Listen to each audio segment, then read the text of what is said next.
Lecture 3C, this third part of the Lecture 3, we'll discuss modern plate tectonic theory. It's a little bit longer than the previous two. So modern theory understands that Earth's outer layers are composed of the lithosphere, which is the rigid crust and upper mantle, and broken into about 20 major plates, and the asthenosphere, which is the mantle just below the lithosphere. And this piece of the mantle can flow plastically, so think about the plates floating on top of the asthenosphere.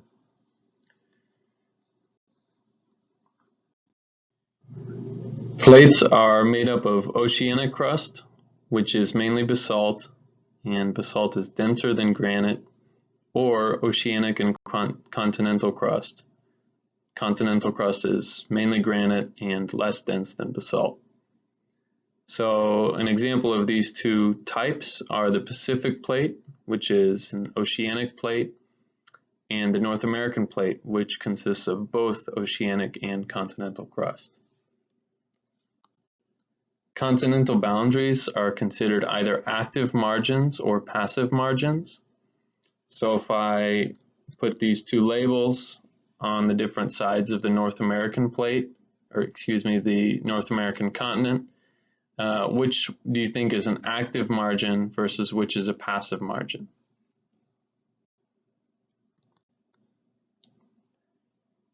And it's important to know that plate boundaries are identified through earthquakes generated by active faults. So recognize the difference between a plate boundary and a continental boundary. There are three types of plate boundaries, with the first being divergent, and this is where plates move apart from one another. The second is convergent, where plates collide with one another. And the third is transform, where plates slide past one another. We'll discuss each in detail. Divergent plate boundaries are the locations of mid-ocean ridges, and as mentioned before, they spread out from the center. So here we have a mid-ocean ridge in between South America and Africa, and understanding that this ocean crust is spreading out, that South America and Africa were once united in one landmass as a part of Pangaea. It's important to note that the rock near the ridge axis is new, so no sediments have accumulated, but as we move further out away from the ridge axis, sediment thickens. And sediment is also older. Divergent boundary processes happen in this order. Magma rises from underneath the crust and forces it apart, forming a ridge, resulting in the spreading and formation of new ocean crust.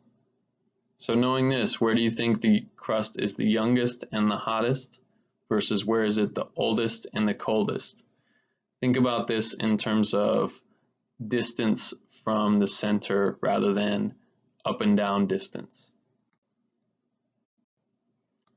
So the youngest ocean floor, you may have guessed, is in the center, the oldest is on the edges, and the hottest is at the center and the coldest is on the edges. As the ocean gets wider, the continents get further apart over time, and as the crust moves further away from the ridge, that part of the lithosphere not only becomes thicker, but it also becomes denser as it cools. And heavier lithosphere sinks into the asthenosphere and pulls the seafloor down, so that's why abyssal plains are lower than the ridges or are deeper underwater. This density is an important factor in the subduction process, which we'll talk about in a moment.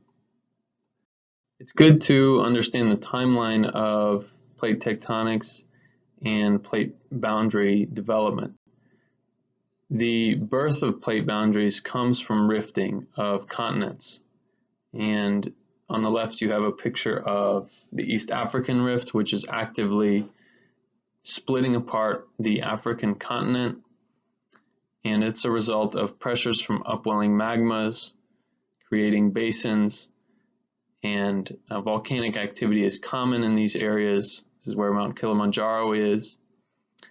But it's also important to note that rifting doesn't always end in a new spreading zone or the creation of an ocean, although it is possible. Now we're moving on to convergent plate boundaries, of which there are three types. These are ocean-ocean convergence, ocean-continent convergence, and continent-continent convergence.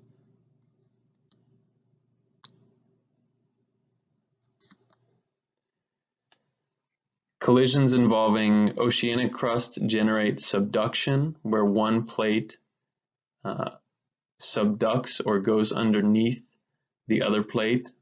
This is always an oceanic plate going underneath another oceanic plate or a continent plate. The continental plates do not subduct. In addition to subduction, these types of collisions create volcanic arcs. And I would encourage you to ask yourself, why does this happen? And I've got my little ducks there that would be floating on the water as a hint for your answer. So if continental crust does not subduct, what do you think happens when two continental plates collide? And the answer is they crumple and the crust gets pushed upwards. An example of this is the Indian-Australian plate is currently colliding with the Eurasian plate, resulting in the development of the Himalaya mountain range and the Tibetan plateau.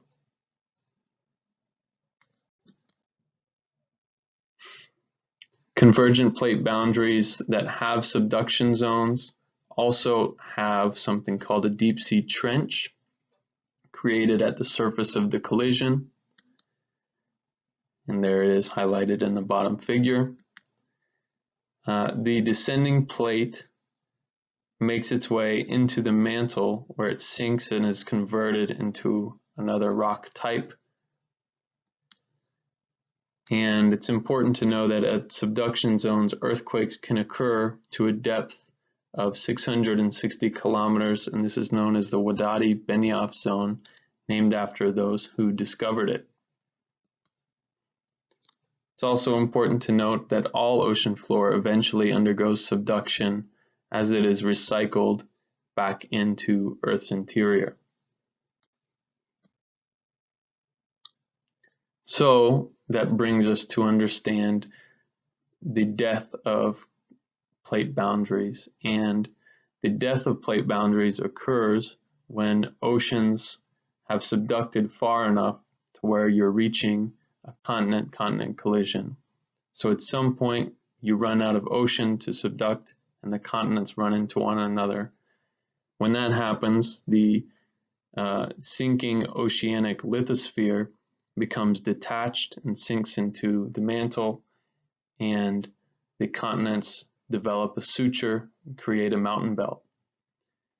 So this answers one of your previous questions. Why doesn't continental crust subduct? And the reason is that because it basically floats.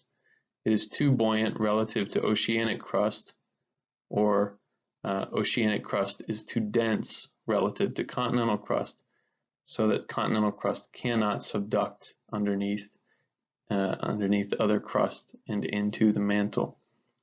So on your right you have a figure of different mountain ranges, the Alpine Tibetan, or the Alpine Himalayan mountain range, which is actually just one mountain range continuing in an east-west fashion as the African and Indo-Australian plates collide with the Eurasian plate. So this is the reason for the Alps and the Himalayas, as well as several other mountain ranges in between.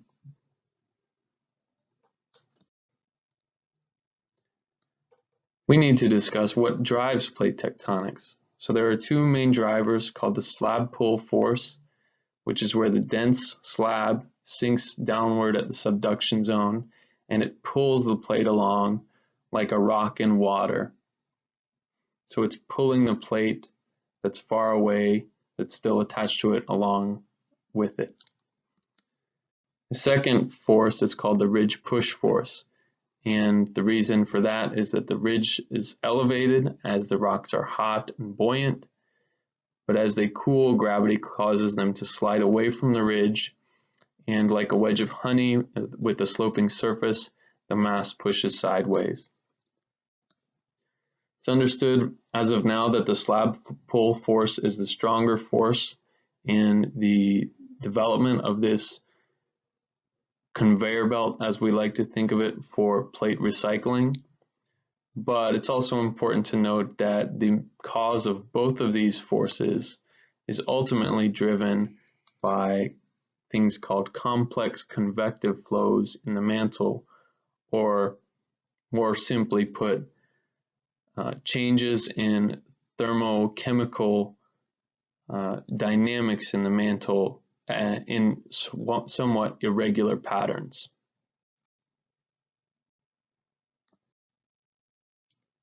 Transform boundaries are the third type of plate boundary where plates slide past one another.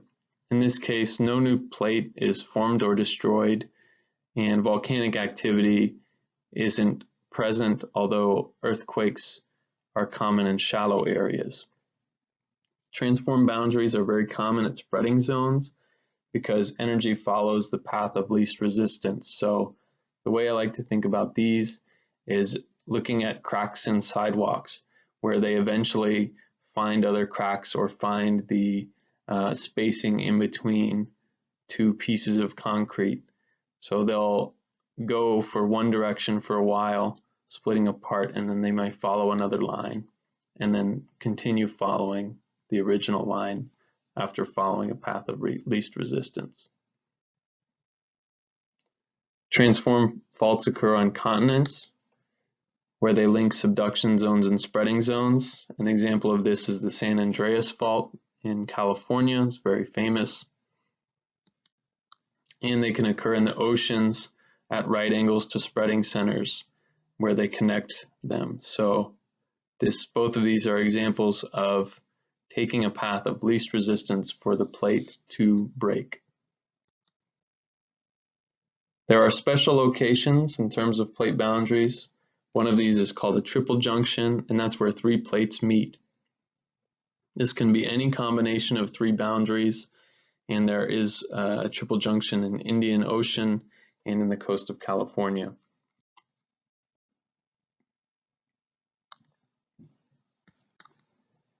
Hotspots are other special locations and are zones of melting above things called mantle plumes. So these are thermochemical plumes or piles, pieces of mantle that are rising above other pieces of mantle and causing melting in the crust above them. Hotspots create tracks as plates pass over them. So if you imagine a stationary hotspot and a plate tracking over it, you get different spurts of volcanic activity. And this is the reason why the Hawaiian Islands are present in the middle of the Pacific Ocean. It is also the reason why Yellowstone exists, and Iceland also has a hotspot underneath it. These hotspot tracks are very useful also to allow us to track past plate motion. We have global positioning systems nowadays that allow us to measure plate motions in real time, and typical plate movements are 1 to 15 centimeters per year. Plate velocities and plate motions are important to understand how quickly continents and oceans are created and destroyed, how quickly continents collide with one another, and supercontinents form. So it's important for paleogeography or ancient geography on Earth. It's important to know that Pangea was not the only supercontinent. There were several before it, called Rodinia in Colombia. That was one of the subjects of one of my research items. And modern oceans were only born around 200 million years ago. So paleogeography is important not only to understand where the continents were, but important for understanding the evolution of life on Earth as expressed by Wegener's correlation of fossils across different continents, different periods of time throughout Earth's history. So that ends lecture 3. Your activity today will be a worksheet on marine magnetic anomalies. I encourage you to take a look at this final slide, which provides a summary of the modern understanding of plate tectonics on Earth. Thank you.